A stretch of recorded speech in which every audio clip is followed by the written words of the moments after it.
They had 2 minutes to live, but didn't know it yet. March 31st, 2024, the day nature declared war on the Midwest. March 31st, 2024, Iowa, USA, 3:17 p.m., an EF4 tornado touches down with winds roaring beyond 190 miles per hour. A voice, brittle but composed, emerges from the chaos. They told us to get underground, but we didn't have time. The sky just opened. Before March 2024, the Midwest stirred gently into spring. Snow melted into the soil. Farmers began sowing early crops, but deep above, something unnatural was brewing.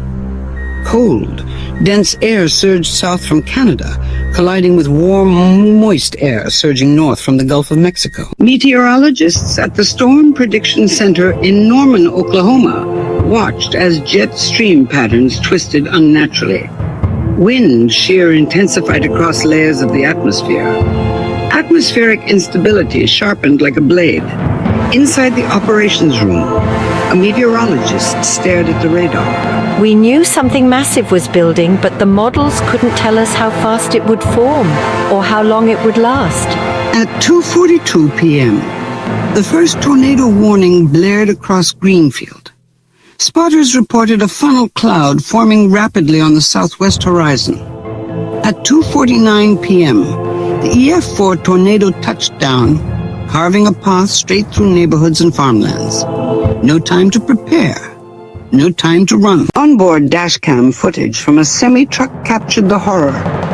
A funnel bearing down on Highway 92. The wind screamed. Glass exploded. A child clutched a backpack in the back seat, eyes wide in terror.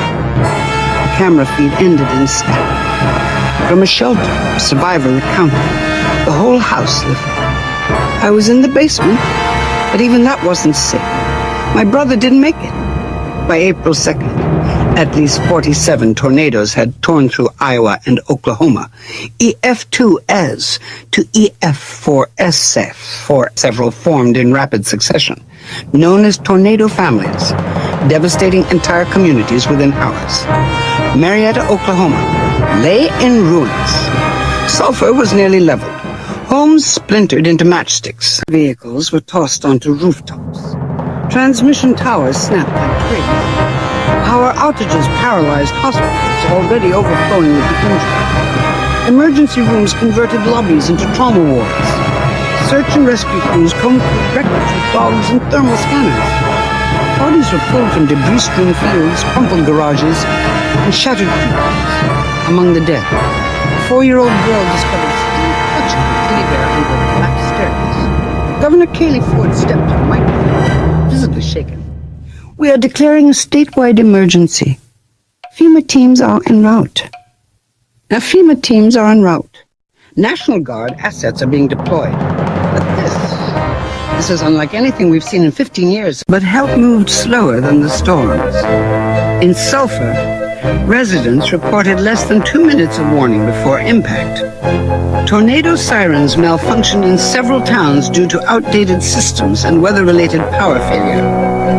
Many storm shelters lacked backup generators. Cell towers went down, eliminating emergency alerts in dozens of counties. One emergency worker said with tears in her eyes, "We were digging with our hands. We heard screams under the rubble, but we couldn't get to them fast enough." Meteorologists began dissecting the outbreak. What made this event so intense, so relentless? The answer lay in a convergence of extremes. The jet stream was positioned further south than normal, slicing across the plains with unusual force. Gulf of Mexico waters were abnormally warm, pushing high levels of moisture into the Midwest.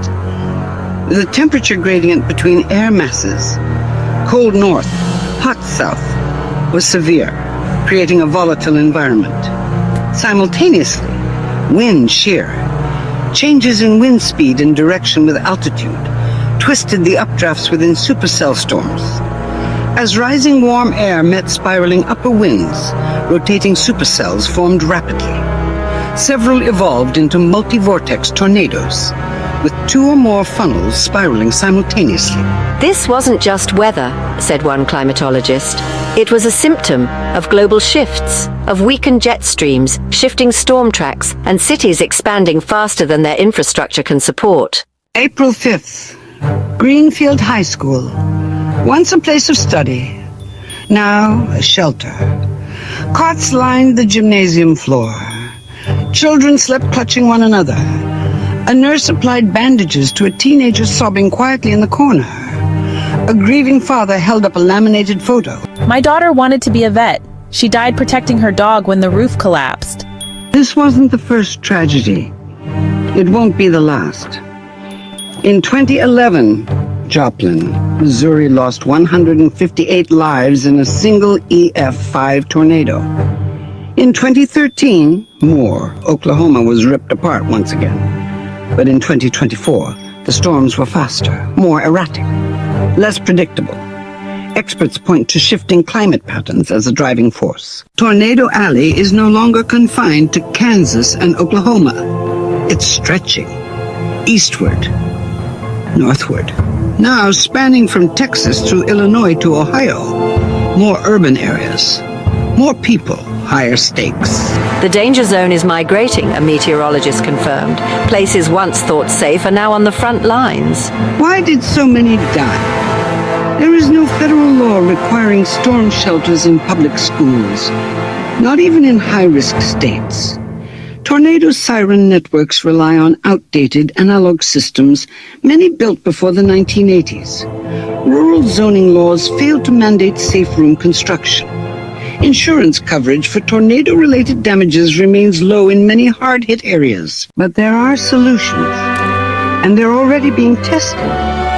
Dome-shaped community shelters with solar-powered backup systems. New smart sirens linked to cell towers and satellites. Schools conducting regular tornado drills, teaching children how to respond within seconds. Revised building codes requiring safe rooms in all new public buildings. This isn't just about storms, explained a climate resilience engineer. It's about survival. It's about learning, funding, designing. It's about rebuilding systems, not just walls. Amid the rubble, hope rose. In Greenfield, a teenage boy handed out bottled water. In Sulphur, a girl helped clear fallen trees with her bare hands. In Marietta, an elderly man held a handwritten sign. We will rise. At the edge of town, a new steel-framed community center began construction, complete with an underground tornado shelter rated to withstand EF5 winds. You lost homes, but you didn't lose each other. That's what matters. The sun climbed over the flat plains, casting light across shattered towns. The land was wounded, but it endured. March, April 2024. 57 confirmed dead, over 3,200 injured, more than 19,000 homes destroyed or damaged. But thanks to new early warning systems, improved shelter access, and the courage of local responders, over 180,000 lives were saved. When the winds rise again, may we not just survive, but be ready, because nature tests us, and we must pass.